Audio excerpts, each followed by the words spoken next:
¿El karma existe? Si piensas que no, quédate hasta el final del video y pon en los comentarios si has cambiado de opinión, ya que hoy veremos casos como el de Nathan Leopold y Richard Loeb. Estos chicos eran dos estudiantes adinerados que asesinaron a Bobby Franks, otro chico de 14 años, con el fin de demostrar su superioridad intelectual y hacer una especie de crimen perfecto, pero en el asesinato demostraron más bien lo contrario, ya que rápidamente fueron arrestados después de que uno de ellos tirara unas gafas en la escena del crimen. Nathan Leopold salió libre en 1958, pero Richard Loeb no corrió con la misma suerte y fue atacado por otro prisionero, James Day, con una navaja para afeitar en el cuarto de duchas en 1936. James le acuchilló más de 50 veces en el baño. Pero, ¿por qué? Pues bien, un día Loeb habló con James Day en la biblioteca sobre sexo y trató de hacerle proposiciones, pero rápidamente James lo rechazó y salió corriendo. Después Loeb fue persistente, tratando de convencer a Day amablemente al principio y luego amenazándolo. Un día Loeb intentó violar a James, pero el compañero de celda de James, George Bliss, intervino para protegerlo. Hasta que finalmente, una mañana, Loeb le dijo a James que se encontrara con él en el baño para que pudieran resolver sus diferencias.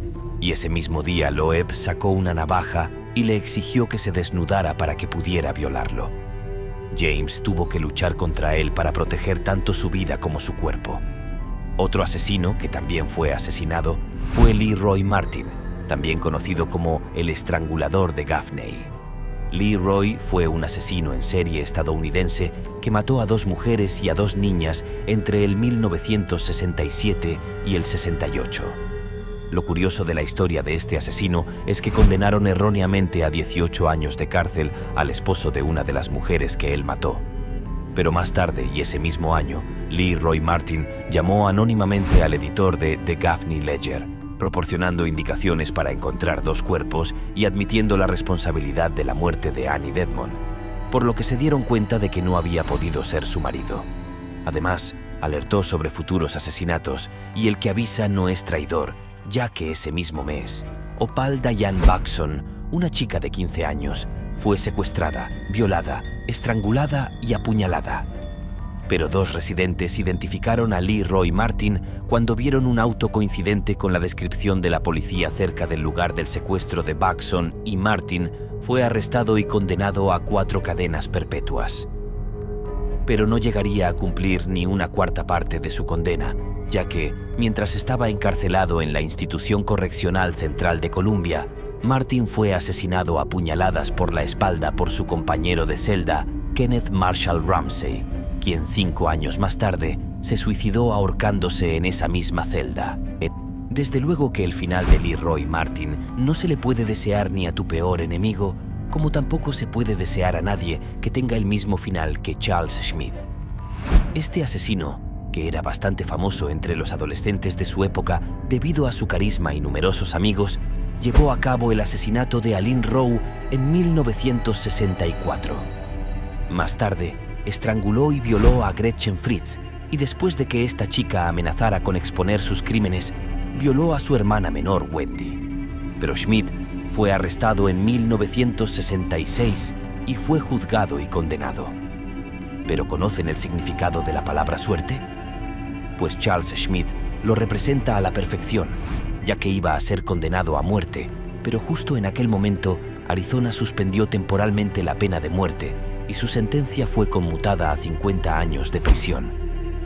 Pero, ¿qué más daba eso? Al final, Charles moriría en 1975 por 47 puñaladas a manos de sus compañeros de prisión. Pero lo curioso es que no murió al momento, sino que lo hizo más tarde a causa de las heridas y después de perder un ojo y un riñón. Pero algo más curioso todavía es que su cuerpo fue robado de la morgue, aunque más tarde fue recuperado por la policía.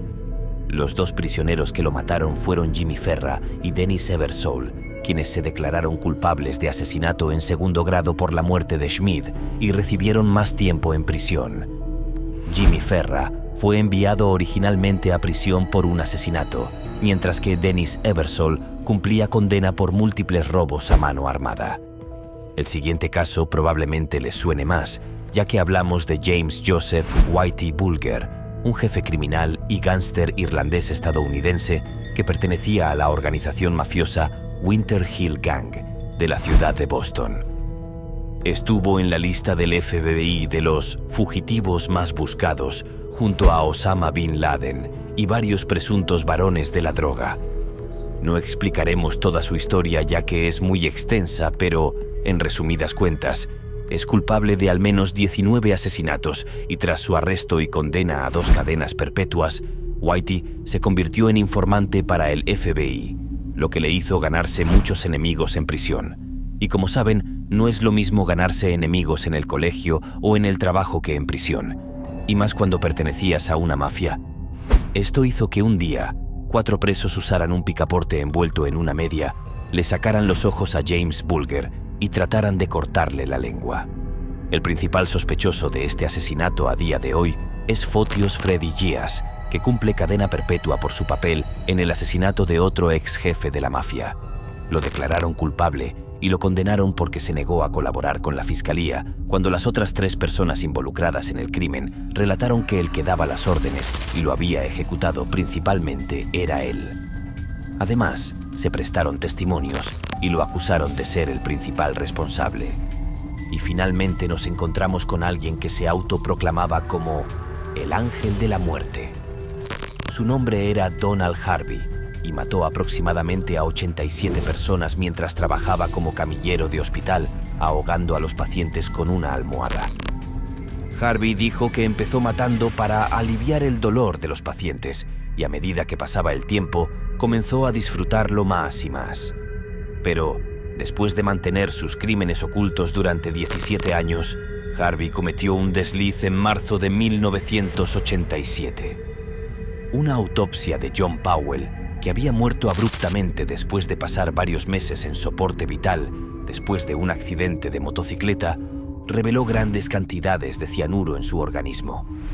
Harvey se convirtió en el principal sospechoso en ese momento y cuando se lo llevaron para interrogarlo, confesó el asesinato de Powell y afirmó que le había dado la eutanasia.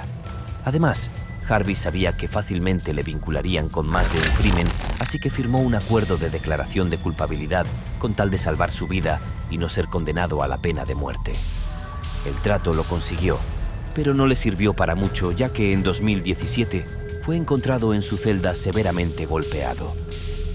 2 años después, el criminal James Elliot confesó haber acabado con la vida de Harvey y fue sentenciado a cadena perpetua. Elliot dijo que quería matar a un compañero recluso para llamar la atención sobre una serie de quejas que tenía con los guardias y administradores de la prisión. Y dijo que el elegido fue Elliot, ya que quería equilibrar la balanza kármica a su favor. ¿Y tú? ¿Todavía sigues sin creer en el karma? Una cosa es segura, y es que si vas a la cárcel nunca jamás te fíes de tu compañero de celda.